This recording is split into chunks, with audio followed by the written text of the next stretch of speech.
Welcome back to another edition of Racing It Out. We have a lot on the docket for this week. Some of it has to do with racing, I understand, but yeah. Yes. You know, I couldn't believe when you sent the link that this is the 8th podcast. I didn't think that we had gotten to that many so quickly. It might be 7. I'm pleased. I think it's the 8th. I'm pretty sure it's the 8th. Close enough. We can go back and count them, but still, I'm pleased. I've enjoyed it so far, and I'm looking forward to more. So. Yes, it's been great. So we might as well just get right into it because we have 3 races to talk about, a bunch of adventures, and a lot of topics that have been coming up in our lives that we want to discuss because they're fairly interesting and good things to they're interesting discussions. The 3 races, it's the trifecta on the Memorial Day weekend in the United States, the Triple Crown, whatever you want to call it. But it's Monaco, it's the Indianapolis 500, and it's the 600 in Charlotte. And I did not watch every second of every race. Yeah. But I did see a good sample of both of them. And I have probably a few likes, dislikes, and questions about all of them. Would you fall in the same category? So I watched all of Monaco because I was just like, I was up and I was just like chilling in bed and I was like, whatever. And it was so delayed. I was like, I woke up at probably 10 o'clock on yesterday and was like, we were recording this on Monday, FYI. I woke up about 10 o'clock yesterday and was like, oh, I'll just turn it on and catch the Grand Prix. Because I actually checked the Instagram first because I was like, oh, is it even on? I don't want to try and like go and log into my TSN if it's not even on. And it was like, oh, it hasn't even started yet. And I was like, that's weird. So I log on and they were still literally hadn't taken the green flag. Because they were all set to go, and then it's, we're going to have a little delay, and then there was another little delay, and it's just like, are you kidding me? Because there was rain in the air, and this is the difficulty sometimes with tracks and trying to navigate schedules and get cars out in optimal conditions. And I guess I understand that their thinking was, well, we don't want to send them out and have a big heavy deluge and have to bring everybody back in 2 laps. And I get that, but it's such a challenging thing. And in a location like Monaco, which you have beautifully displayed behind you, that's the I want to go here so bad. Not even just for Monaco. It's just, I just want to go, like, not just for the Grand Prix. I just want to go to Monaco, like that whole coast between like Nice and Monaco. I just want to go there so bad. It's like first thing I want to do. The race itself is never the best race of the year because the cars have long since outgrown the track, but just it's the event. It's not necessarily you're going to, it's going to be the greatest race of the season. It's the event, it's the tradition, it's all of the hype that goes on around it, much like the other races over the Memorial Day weekend. Well, it's even Charles Leclerc, who this is his home track. He grew up in Monaco, was like, F1 isn't F1 without the Monaco Grand Prix. It's not. And that's the tricky part because, as we said, the cars are far too fast and difficult to navigate through these tiny little streets. But how do you take that out of the Formula One schedule? I mean, you've got lots of other races where you get, tens of millions of dollars in sanctioning fees and all the rest, but you have to have some of the glamour, some of the Ritz and stuff, but you're in the entertainment business. And that's sometimes what racing people forget is you are in the entertainment business.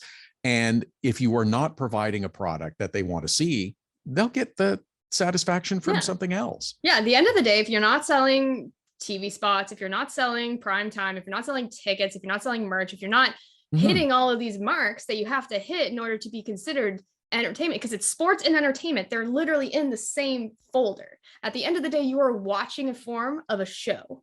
It's like it's reality TV on steroids. It's not scripted in any way. It's like, here you go. So it's and it's one of the things I love about working in sports. And that's what drew me to want to be in working in sports is you're watching history happen as it happens. So it's like you're watching the Monaco Grand Prix as it happens. And like you're living these historic events as it happens without being in like crazy environments. live drama playing out right in front of you in Exactly. real time. There is nothing more satisfying than that. And that's one of the reasons that I love the Indianapolis 500. It's because of the buildup and the hype and Oh, the yeah. excitement. And because I've been there a few times, I feel it differently now than I did Really? prior to going, because it's a different experience after you've actually been. And again, the background photo for me, when you're standing on the front straightaway near those yard of bricks, when you have these giant grandstands surrounding you, it's an unbelievable, overwhelming kind of feeling, and not in a bad way, because Well, I know that can induce anxiety in some people. that's how I feel about the 500 Daytona. Yeah. It's like walking, just like coming out of the tunnels into that track and seeing the grandstands. You're like, right. You're like taken aback by just like the grandness of it. Exactly. And it's just like, and then like, especially having, and like it being like the like Daytona, Indianapolis, the history behind those places and the traditions that come along with it and the prestige of it. It's like, this is history. This is, and like you feel a part of it. And that's what's so amazing, what I love about them. So my question, sorry, go ahead. No, you expressed it very well. That was, you're right. You don't just see it and hear it, you feel it. And it's the emotion. Yeah. It's like, that's why I love going to Daytona every year. Cause it's like, it gets me, like I get to the end of a race season and I'm very like burnt out and I'm like, all right, like I still love racing, but it's like, it becomes very just black and white for me after a point. But then I go to Daytona to start my season and I'm like, here we are. Go. Here's racing. I feel it in like my bones, the cars and like the fans and just everything that made me fall in love with racing. And I'm like, yep, it's there. I still love it. Let's do another season. Yeah.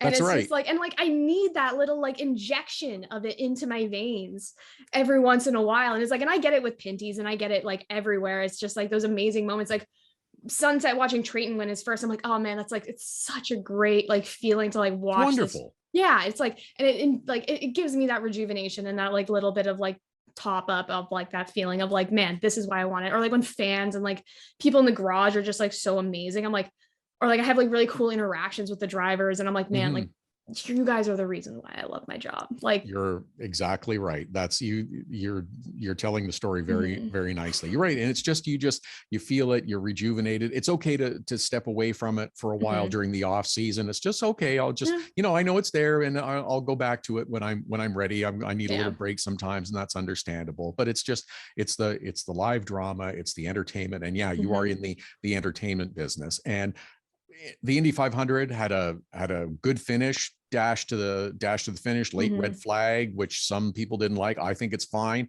They got the cars going again. It was great. Marcus Ericsson, terrific to have him come up as a winner. The 600 on Sunday night, well, it was the 24 hours of Charlotte, pretty much the way this race. It was 5 hours, 13 minutes, and 8 seconds was the duration of the race, which is an abomination. There is no way anybody is hanging in for that. It's ridiculous. You are in the entertainment business. Give people a product that they can digest and consume in a reasonable amount of time. Now, I get the 600, it's the longest race of the year, so you allow for that and you understand that, and it's on a holiday you train weekend. for it and you prep for it, and it's like, okay, we're gonna have it on a day where everyone, like you said, a holiday weekend, like they're making sure the requirements to make it digestible are there, but I'm interested to see what the broadcast numbers are and if there is a fall off with how long it was. I don't understand how there couldn't be after taking that long to run the race. It's just, it's too much. There, you would have been able to look around and see, oh yeah, people are leaving. And that's unfortunately, what time did it end at? I don't even know. I didn't stay for the end. It was still, they were still trucking along after about 11:15 or 11:30. It's like, I'm not hanging in for this. It's too much for me. So I found out that Denny Hamlin won the next morning. I found out Denny Hamlin won because I only watched the start of it. I was like, oh yeah, like 600 starting. So I watched the start of it and like the first maybe like 20, 30 laps. And I was like, okay, like I have stuff to do. I had a very busy day yesterday, which we'll get into, but I'm like, okay, yeah, like I got other stuff going on. And again, it kind of goes back to the, like when racing's your life, it's like you don't want to spend every single weekend you have off watching racing. But like this weekend, the Memorial Day weekend is like a special event. Yes. And it's like, had I not had other stuff going on that weekend, I would have probably gone to a friend's house and watched it, because it is one of those weekends where it's like, all right, you put some burgers on the Barbie. Right. Drink some beers and one of hang the out with first weekends friends. of summer, good chance weather's finally starting to get better in Canada and stuff like that. So it's just, you're right. It's one of those weekends, but just even though, and I know not every race is 600 miles, but it's too much. It's just too much. And it shouldn't take I don't think that long. I think I've only watched one 600 to completion. And that was like my first one in like 2018 that I watched all the way through. And I just haven't been able to, because it's like, especially if you watch all three, it's like after a while, it's like, okay, I've watched Monaco and Indy and like those ones that are like, I don't want to say really prestigious, but like out of the three, the 600 to me is the least prestigious. Right. It's the least, like, in my mind, like the Indy and Monaco is Daytona 500. Sure, absolutely. I don't pin it in with the 600. It is the Triple Crown. It has that nostalgia and that like marketing of it, but in terms of prestige, I don't consider it in the same like category as Monaco and Indy. If you have three diamonds, there is going to be one that isn't quite as bright or lustrous as the others, and that would be the 600 of the three. And it's just, you're right, there are other things in life and stuff that people need to do. So, and well, one of those things was, and I was happy that they were able to reschedule it, and it happened, is the Canadian Motorsport Hall of Fame induction ceremony finally got to happen. We got to induct the 2020 and 2021 classes, and I'm so happy that all those worthy honorees were able to get their recognition, pick up their medals, and we got to celebrate. And did you feel, because Caitlin went and I was there too, and he wasn't just there, he was the freaking MC. I didn't tell anybody that before, but I did it on purpose because I know a number of those that were being inducted, and I wanted to surprise them. And it just that it's like, I get to be the MC, and that was my joy in the part of it. So, but it was nice to see people that you maybe haven't seen for a while that have the common racing thread, like we do with this Racing It Out podcast, and just have conversations and catch up a little bit. And it's just, I haven't seen you for a while, and what's new. And it's another step towards returning back to our regularly scheduled lives, if you will. Exactly. 100% agree. And for me, it was interesting because I came into racing in 2016. No, 13, way off. Sorry. Came into racing in 2013 in like grade 11. And I missed a lot of this like historic racing and like what CAS car was and what, early Pinties and like Canadian Tire Series was. And for me, it's like I learned a lot about just like who the people are in Canadian racing, because it's like I didn't realize how like large it was. And it's like there was like what, 2 or 3 inductees from the East Coast, and it was like, oh wow, like there's this whole area. I knew there's like a couple tracks in New Brunswick because like my whole family's from New Brunswick. I knew there was a couple tracks out there. And I like, obviously there's a few in Nova Scotia, and I think there's might be one in PEI. I'm not 100% sure. But like, I knew there was racing out there, but I didn't think it was as large as it was. And it's like, oh wow, this East Coast has brought 3 Canadian Motorsport Hall of Fame inductees in 2 years. So it's like, and then like learning about a lot of people. And it was like, I was shocked to see how many inductees had Pinty's ties. I was like, whoa, I didn't realize this person racing Pinty's, or I didn't realize this person I can't remember how to pronounce her name, but Anwa. Her used to be PR for Take Leanne and LP and all this stuff. I had no idea Nagy used to work with tags in Indy. I was like, I just learned so much. And I was like, I'm so happy to hear that. Yeah, it was just so cool to like learn all these things about, people, names I've heard and all this stuff, and like kind of finally put the pieces together of like how things were back in the day when it was CAS car and Canadian Tire, and just it felt very different than what I see working for NASCAR. It was like, I felt like I went from like NASCAR to like being in motorsports, like Canadian motorsports. Like they feel like two very distinct industries sometimes.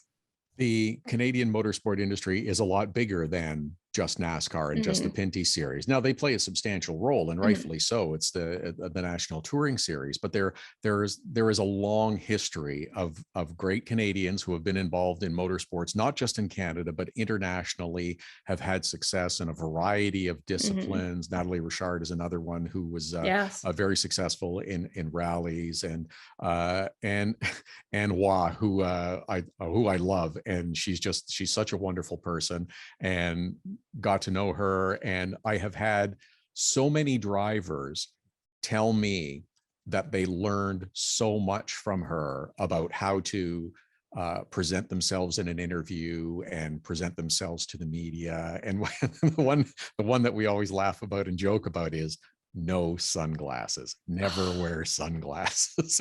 But it was just because she will tell you, it's the eyes are the key. You have to be able to see and look into someone's eyes. And it's just, but little things like that. But there are so many, and you mentioned Kaskar before too, and unfortunately he couldn't make it, but Kevin Dowler in 2002, when Kaskar ran as part of the Indy in Toronto, relegated to a backup car, started tail end of the field and ran through the field and scored the win. It was an unbelievable race event. And if I do recall, it was a pretty good smoke show and burnouts afterwards, and deservedly so. Yeah, 100%.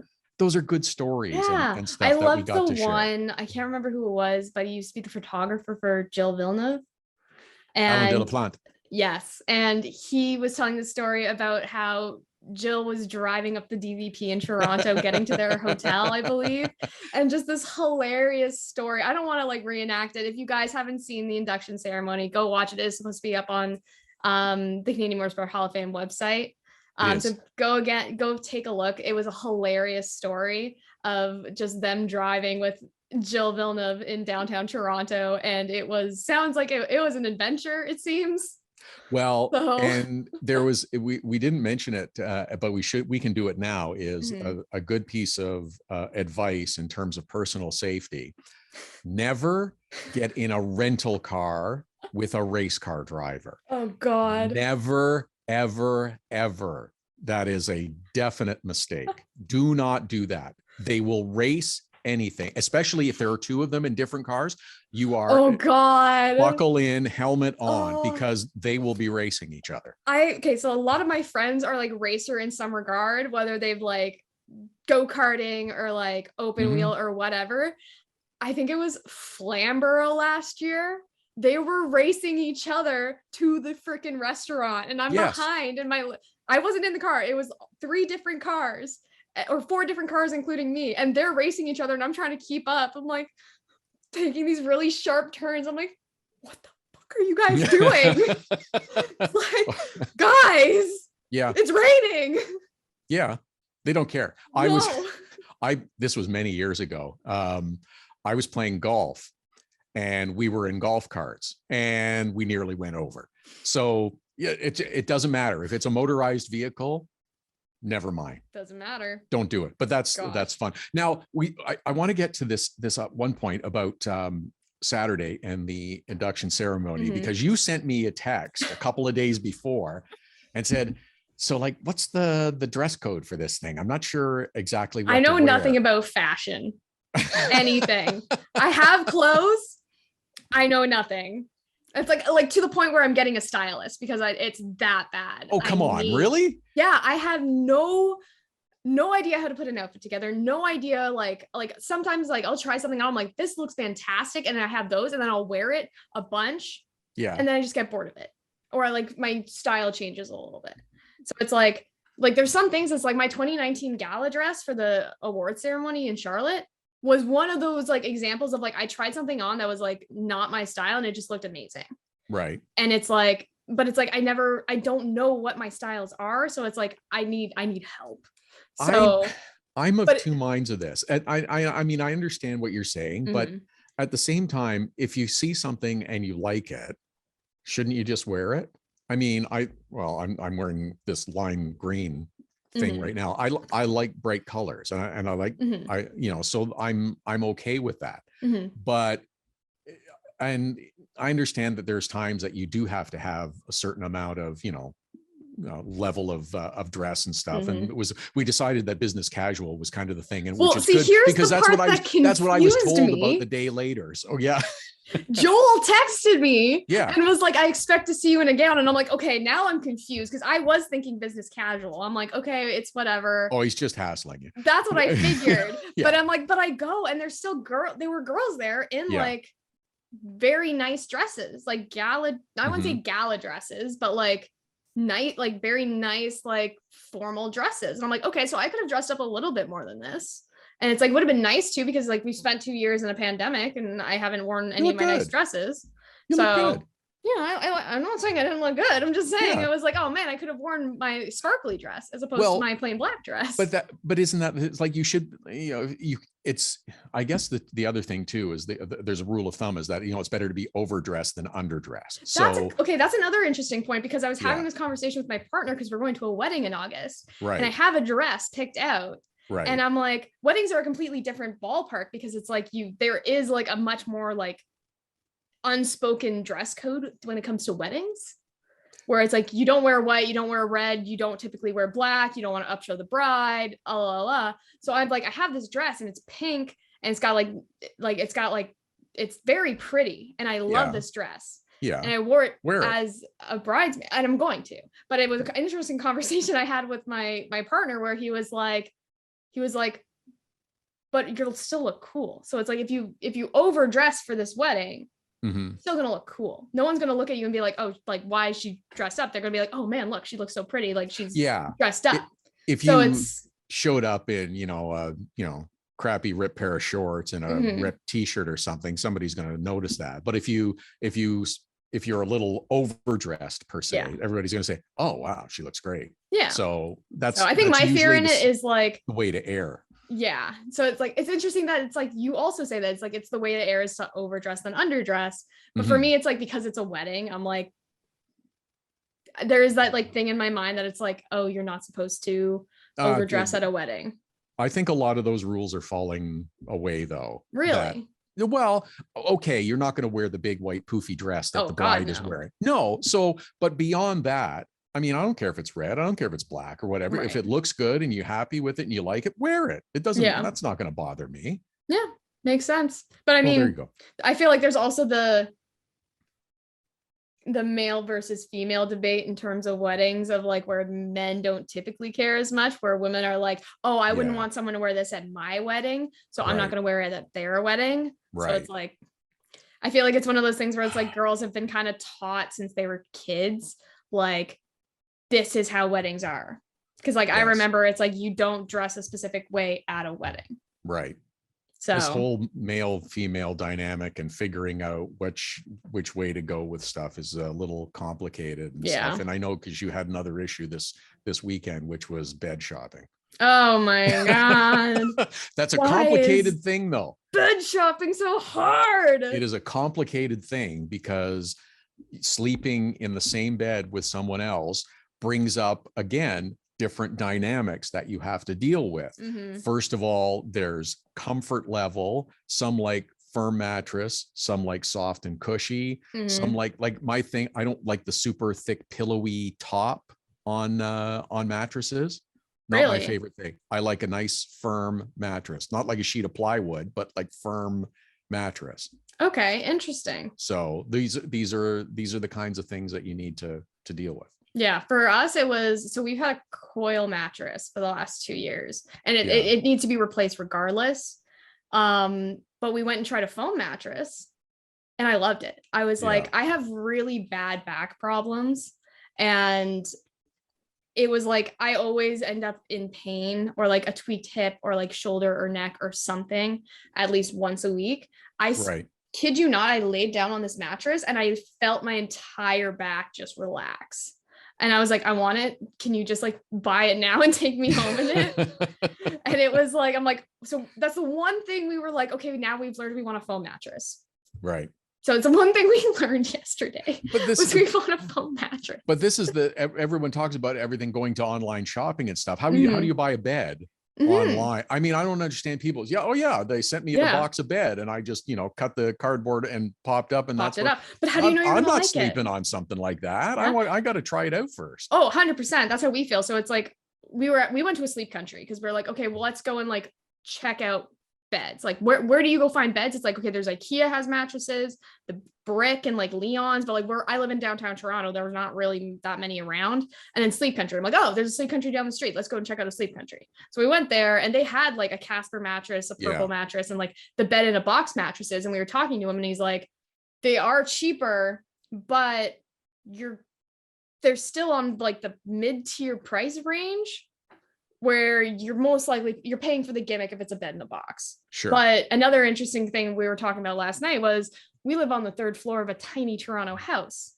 Is any other kind of mattress going to get up the stairs? Without a crane. Without a crane, because we're also getting a king. So. Oh yeah. You're right. We might have to go a bed in a box. Logistics will dictate your choice. So we are actually kind of leaning more towards a bed in the box. But one thing I realized today is Casper, which is a bed in the box company, which Casper, if you want us to sponsor us, that'd be great. Send us a bed. Yeah. They have a store in downtown Toronto where you can go and try out all their beds. Oh, that makes sense. Yeah. Okay. That's cool. Yeah. And I know back when they like it first started, because Casper is like the first company I remember being like this bed in a box company, but now there's like 5 or 6 and the market's really saturated. But when they first started, it was figure out, like they had a whole quiz and like what bed is right for you, and you can buy it and like try it for 90 days. And if it doesn't work, you can send it back and we'll send you a new one, and like keep trying until you find a new one and find the one you want. Bed of the week. Like try a different bed every single day. But how do you send it back? Do you got to put it back into the box to send it back? Probably not. Well, I don't know. These are questions I want answered before. I think I can't remember because this was back like 5 years ago when they like had first started, like when I like 2017. If it like you'd have to like suction the air out of it, like it's like ripping open a life raft. The thing expands to 50 times its usual size. And like I'm not getting that back in a box. Like no way. Send it back. Sure, we'll take it, but you got to get it in the box. Yeah, it's like you have to come up to my room and figure out how to get it in the box and then take it downstairs, because I'm not doing that again. But so we're probably actually going to go and check out Casper at some point and like see, because it does seem to be the best. We asked him about like IKEA mattresses and he's like, I hear they're the worst mattresses. So it's like there's just so many different ones out there. It's like the market is just so saturated, and that's only part of the problem, and we're pretty sure it's not even the problem. We are 90% sure it is our bed frame. So it's like, so we went and we were like flipping around in all these beds and every single one was shaking, and we're like, this is causing the problem. But then we found this one, it was a Tempur-Pedic bed frame. It was a king size and it was 2 twin extra longs. Cause this was an idea we had discussed of what if we just get 2 twin extra long mattresses and we each get the pick. Right. And then we just put it in a king bed frame. Right. But we were like, every bed frame we were on, it kept moving. But this one bed frame didn't move. It was the one bed we tried at Sleep Country that we didn't feel the other person shift at all. And it was like, what is it about this bed that is making it not shake and us not feel anything? So we haven't figured it out yet. We're still trying to figure it out. Put it on the floor also solves the problem. The mattress on the floor? Sure. Nothing's, but the floor's not going to shake. But I heard that deteriorates the mattress faster. I don't know. See, this is what I mean. There's Shopping so for a bed is a complicated variables. Thing. Yeah, it's a complicated thing. Oh, adulting is hard. And then it's like you just have to you find the perfect bed and then you look at the price tag and you're like, I need another mortgage. Yes, that's kind of well, that's another problem too. It's like if we do 2 twin extra longs, it's like we're paying for basically 2 mattresses. 2 beds, yes. Yeah. So it's like, instead of spending $1,000 on one king mattress, we're spending almost $2,000 on 2 twin extra longs. And it's just hit us on our social channels if you have solutions for please. Bed Oh my God. Insta or Twitter, racing it out. Please give her some advice. Anyone that's been through this, it's like, please, I need help, because there's just so many opinions on this. It's ridiculous. Before we wrap up this week, I want to ask you about, because we haven't talked about food yet. No, we always have talked about food. So you were telling me just before we got on, I said, don't say too much, because let's talk about it in the podcast. You are making sweet tea, making your own sweet tea. I love sweet tea. The only place I can find to get like good sweet tea anywhere is at like Chick-fil-A in downtown here in Canada. Yeah. So I was like, screw it. It's like, it's that time of year where it's like, I like that cool, refreshing, and I love tea to begin with. So I was like, I'm going to look up a recipe to make my own sweet tea. And I'm tweaking it a little bit. I'm trying to figure it out, because it's like, okay, what you do is you boil black tea. Yeah. And mix it in with the water, and then you leave it, and like you let it like soak for like with the tea bags in for a while, and like really get that tea flavor in there. And then you pour it into whatever jar you're using, and then you top it with water. So it's like trying to learn that balance of like how much water to the tea base and all that stuff. Right. So I did 2 batches, or I did 1 batch that I split into 2 parts, and the second one was a much smaller container with more like of the base in it, but so less water. And that was like so close to being perfect. It was like amazing. But yes, I'm making my own sweet tea. It's anytime I have an off week, I'm like, okay, I'm gonna go do all my food projects. So it's like my next one on my dock is like I want to make homemade focaccia. And like, oh yeah, love focaccia. And like my summer rolls and stuff too, with like the vermicelli noodles and like tofu and stuff like that. So it's like I'm in my cooking phase of the summer. I'm gonna skip right over the tofu and go back to the sweet tea now. So you add sugar to this concoction, right? Yeah. This is so funny, and you drink tea as well? No, yes, I love hot tea. Yeah, I never drink tea. Never. Do not care for it. My mom will ask me to this day, or they're just like, do you want tea? No, you've known me my whole life. I never drink tea, but love good iced tea. I personally prefer the unsweetened though. Love the brewed tea, just the really natural flavor, but cold. I don't need the sugar in it, because it's usually too sweet. Okay. But it's funny, but cold tea, but we'll never drink hot tea, boil the kettle, make a cup of tea kind of thing. So, but I love good iced tea. Is just, sometimes it is so just absolutely the perfect refresher, especially after like a long day at the racetrack. I have stopped on, if you have a drive of an hour or 2 back, I will stop and get a gigantic container of iced tea and just drink that until I'm back, and I feel refreshed and rehydrated after. When I was in high school, I used to be obsessed with Arizona iced tea, like the Arizona green tea iced tea. Yeah, it was great. Yeah. But then as I became like an adult, I was like, oh, I find this a little too sugary, and then I started going into sweet tea, and I was like, oh man, like this is really nice and like stuff like that. And I find it less sweet most of the time than like the Arizona stuff. So it's like, I don't know. And the funny part is, when I have tea, I don't put anything in it. No sugar. Like I just drink the tea. No sugar, no milk, no nothing. It's just the tea. I always have my teas black. Have you tried, or do you enjoy the Arnold Palmer, which is half iced tea, half lemonade? I've had it before. I can't remember if I like it. I do like when I like go out to restaurants and stuff. They're like here in Canada, and I'm like, oh, can I get an iced tea? Because like here in Canada, it's like our iced teas are like pop. They're not iced teas. I like the Brisks and the Nesteas and like the lemon and stuff like that, but I want to try. That's another thing that's on my list, is making homemade lemonade. Right. But yeah, I'll have to try and actually make make an actual Arnold Palmer. Yes, with half tea, half lemonade. I'm enjoying that with beers now too, that have fruit juice, like grapefruit, like Radlers and stuff. Or there's a summer shandy that's available in the US. I haven't never found it in Canada. It's called from Leinenkugel, which is in like Minnesota, Wisconsin area. It's kind of a lemonade and beer. It's fantastic. Interesting. Yeah, so, anytime I have a beer, I typically go for the fruity. So I feel like I'd be able to like that as well. Yeah, top notch. Yeah. Okay. All right. We've had our food discussion. We've talked about racing. We've talked about bed purchases. I think there's one thing left, of course. This episode and every other episode of Racing It Out with Todd and Caitlin represents the views, ideas, and opinions of them, and not anyone that they may currently work with, work for, be remotely associated with in any sort of business capacity. It's all us. It's not them. How's that? Beautiful. Love it. Why do we need someone to record it when we can just say it every single week and it's unique every time? All right, we'll keep it. So Beautiful. we'll be looking for the bed recommendations via social channels. All right. Bed recommendations. And honestly, if anyone else has any food projects that I can take, I'll do them because I love my food projects. They're always great. My winter food project last year was macarons. So. All right. Alrighty.